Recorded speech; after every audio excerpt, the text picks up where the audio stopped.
A lot of you probably haven't heard the news yet, but something shifted in the automotive landscape this week. For the very first time, Matt Armstrong received a package in the mail that stopped him dead in his tracks. It wasn't a part for a crashed Range Rover or a body kit for a BMW. It was a care package from Koenigsegg. Now, let that sink in for a second. If you've followed Matt for any length of time, you know why this is so shocking. Here's the reality. Matt has never owned a Koenigsegg in his entire life. He's never rebuilt one. He's never even touched a wrench to a Swedish hypercar.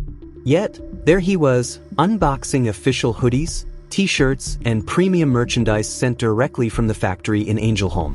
Look at this. I got this in the post. Bearing in mind, I've never bought a Koenigsegg in my life. Got a little note, say to watch the videos.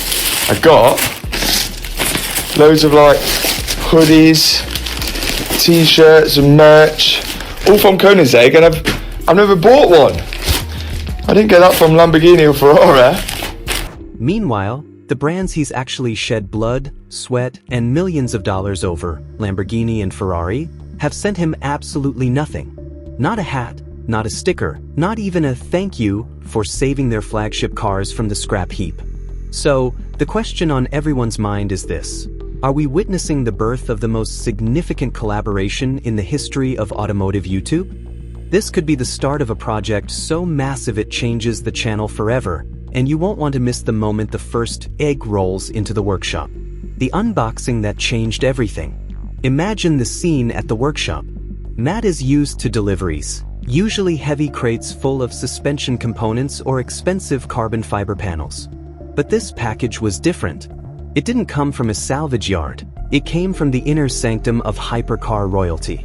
As Matt opened it, he found a collection of high-end gear, official Koenigsegg hoodies, t-shirts, and limited edition merchandise that usually only goes to owners of $3 million megacars. But it wasn't just the clothes, it was the personal note included inside. He's holding gear that collectors pay thousands for, sent to him for free by a manufacturer that only builds maybe 20 to 35 cars a year. To put that in perspective, Toyota builds that many cars every few seconds.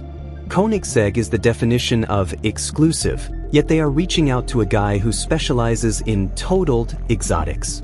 The note specifically suggested he watch some videos, implying that the team in Sweden isn't just aware of Matt. They've been studying his work. They wanted him to see something specific about their engineering philosophy. This isn't just a fan package, it's a scouting report. Here is what makes this story so fascinating and, frankly, a bit frustrating for Matt's fans. Matt Armstrong has single-handedly kept the dream of certain brands alive for the younger generation. Think about his resume. The Lamborghini Revuelto, a 425,000-pound hybrid hypercar that he took a massive gamble on.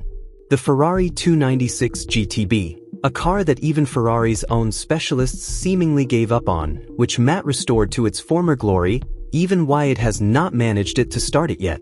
The Murcielago and Aventador. He has literally saved these cars from being crushed and turned into soda cans.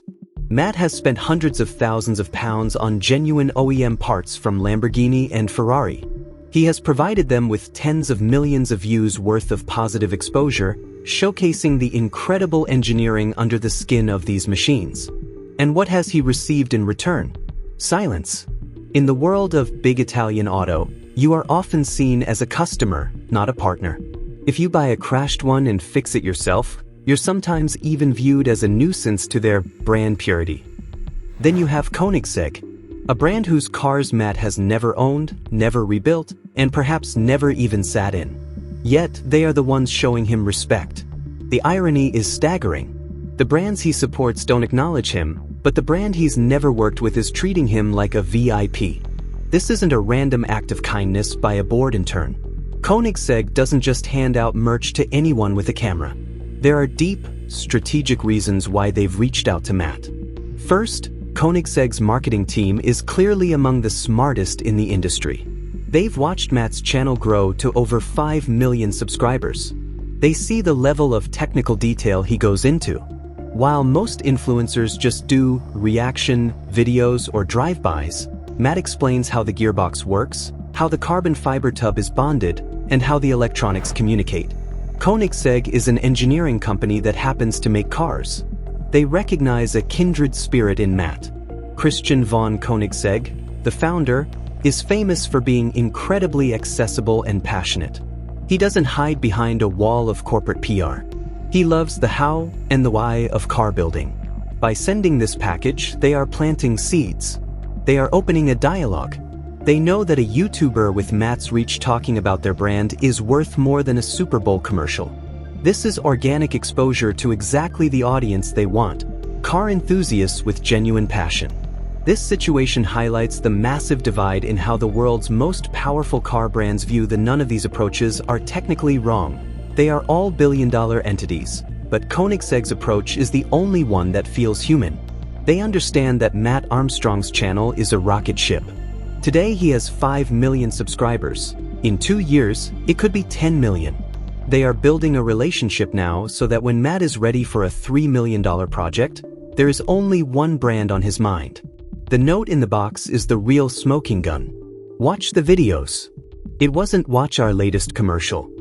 It was likely a prompt to look at their manufacturing process, the Jesco's light-speed transmission, or the free valve technology. So, what does the future hold for Matt Armstrong and the Swedish giants? I believe we are looking at 3 potential stages. The most likely first step is Matt flying to Sweden. Imagine the content. Matt walking through the production floor where every car is hand-built, sitting down with Christian von Koenigsegg to nerd out over engine tolerances. It would be a meeting of the minds that would break the automotive internet. We've seen Matt drive some fast cars, but he hasn't experienced the raw, visceral power of a 1:1 or a Regera. A video of Matt experiencing Koenigsegg-level performance for the first time would be a viral sensation. This is the one we all want to see.